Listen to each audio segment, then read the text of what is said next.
ജൈവ വൈവിധ്യ വിസ്മയങ്ങൾ കൊണ്ട് ലോകത്തിന്റെ അത്ഭുത പട്ടികയിൽ ഇടം പിടിച്ച ദ്വീപസമൂഹമാണ് ഇക്വഡോറിലെ ഗാലപ്പഗോസ് ദ്വീപസമൂഹം.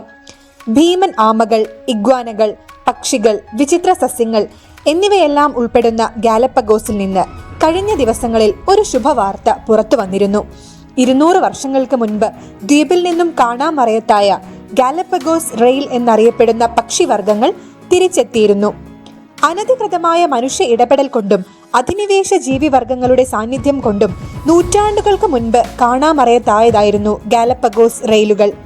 ഏകദേശം 200 വർഷങ്ങൾക്ക് മുൻപ് 1800കളുടെ തുടക്കത്തിൽ ചാൾസ് ഡാർവിനാണ് ഗാലപ്പഗോസ് റെയിലിനെ അവസാനമായി ഫ്ലോറിയാന എന്ന ദ്വീപിൽ കണ്ടെത്തിയതായി രേഖപ്പെടുത്തിയത്.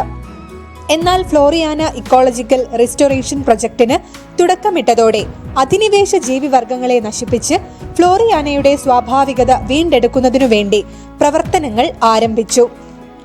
എന്നാൽ 200 വർഷങ്ങൾക്കിപ്പുറം ഗാലപ്പഗോസ് റെയിലുകളെ ദ്വീപിന്റെ പല ഭാഗങ്ങളിലും കാണാനിടയായി. പദ്ധതിയുടെ ഗുണം ലഭിച്ചത് റെയിലുകൾക്ക് മാത്രമല്ലെന്നും മറ്റ് പല പക്ഷികളും വംശനാശത്തിന്റെ വക്കിൽ നിന്നും തിരിച്ചുവരവിന്റെ പാതയിലാണെന്ന് ബന്ധപ്പെട്ടവർ ചൂണ്ടിക്കാട്ടുന്നു. ഇത്തരത്തിലുള്ള കൂടുതൽ ഇൻട്രസ്റ്റിംഗ് വീഡിയോകൾക്കായി ഈ ചാനൽ ഇപ്പോൾ തന്നെ സബ്സ്ക്രൈബ് ചെയ്യൂ.